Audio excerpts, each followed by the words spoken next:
Адзначым 40-ю гадавіну аварыі на Чарнобыльскай АЭС аналізам справаздачы ад сотні экспертаў пра наступства здароўю насельніцтву. Справаздача гэта падрыхтавана Сусветнай арганізацыяй аховы здароўя, а таксама з МАГАТЭ, міжнароднай арганізацыі па атамнай энергетыкі. Шок-кантэнт. Амаль няма наступстваў здароўю, апроч павышанай рызыкі рака шчытападобнай залозы ў дзяцей, якія пілі малако ў першыя месяцы з забруджаных тэрыторый. Вядома, былі наступствы для ліквідатараў, а іх было 600 000, але гэта асобная катэгорыя. Для агульнага насельніцтва, а таксама для нашчадкаў гэтага насельніцтва, наступстваў амаль няма. Цытую. Немагчыма дакладна і надзейна ацаніць колькасць смяротных выпадкаў раку, выкліканых менавіта радыяцыйным уздзеяннем. Невялікія адрозненні ў дапушчэннях адносна радыяцыйных рызык могуць прывесці да значных адрозненняў у прагназаваных наступстваў для здароўя. Таму гэтыя ацэнкі застаюцца вельмі недакладнымі. А зараз па-чалавечаму і з нагляднымі прыкладамі, чаму яны не могуць высветліць гэтую заканамернасць. На год атрымлівае чалавек прыкладна дозу ад 1 да 10 мілізіверт, у залежнасці ад таго, дзе яны жывуць і як часта лётаюць і гэтак далей. За ўсё жыццё людзі назапашваюць ад 100 да 700 мілізівертаў. Вось гэта мінімум, а гэта максімум.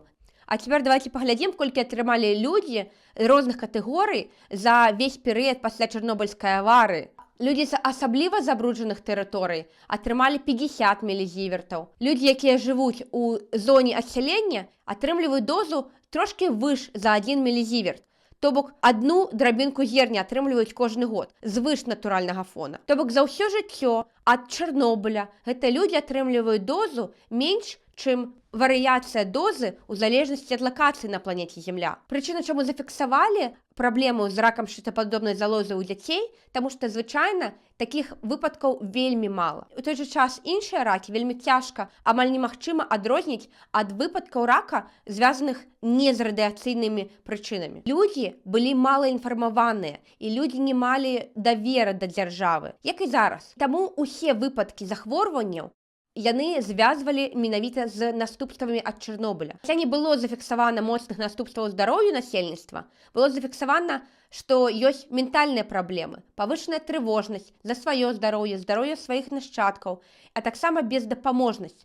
Людзі спыняліся рабіць усё магчымае, каб клапаціцца пра сваё здароўе. І тым самым яны шкодзілі больш, чым тая невялікая доза радыяцыі, якую яны атрымалі. Вельмі моцна на здароўе паўплывала сацыяльна-эканамічнае становішча пасля аварыі. Калі людзі былі вымушаны пераязджаць, кідаць свае дамы, яно, магчыма, паўплывала на здароўе нават больш, чым радыяцыя. Хвалявацца за здароўе шчытападобнай залозы вашых дзяцей зараз не мае сэнсу, таму што прычына гэтага раку акумуляцыяй радыеактыўнага ёда, які быў выпушчаны падчас аварыі. Але перыяд полураспаду гэтага ёда 131 усяго 8 дзён. А гэта значыць, што праз 10 перыядаў полураспаду, то бок 80 дзён, яго практычна не застаецца. І пагрозы яго спажывання таксама няма.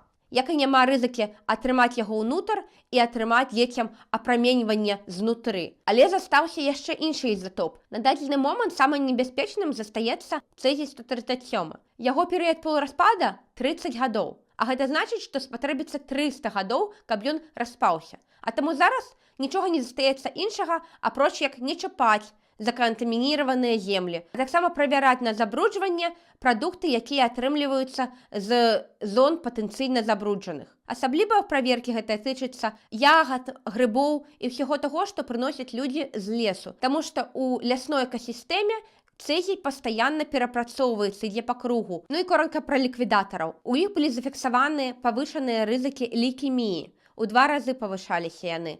А таксама катаракты, калі доза была занадта вялікая. Павышэнне смяротнасці ад рака павысілася прыкладна на некалькі адсоткаў у ліквідатараў, а гэта прыкладна 4000 выпадкаў. У той час, як у звычайнага насельніцтва, у кантамініраваных зонах або проста ў Беларусі, Расіі, Украіны было павышана менш за 1%. І сувязь гэтага з аварыяй на Чарнобыльскай АЭС не даказана, таму што ёсць агульная сусветная тэндэнцыя павышэння смяротных кейсаў ад рака. Аварыя на Чарнобыльскай АЭС – гэта катастрофа, якая пашкодзіла здароўе безлічы людзей. Але, калі вы не ліквідатар і не жывеце ў забруджаных тэрыторыях, Хвалявацца за сваё здароўе вам не варта. Варта накіроўваць сваю энергію не на хваляванне, а на тое, каб падтрымаць сваё здароўе. Бо стрэс, недасып, кепскае харчаванне, недахоп фізічнай актыўнасці ўплываюць на здароўе не менш шкодна, чым радыяцыя. З вами была я, Яна Карслян, кандыдат хімічных навук і старэйшы навуковы супрацоўнік радыяхімічнай лабараторыі. Усім добрага здароўя!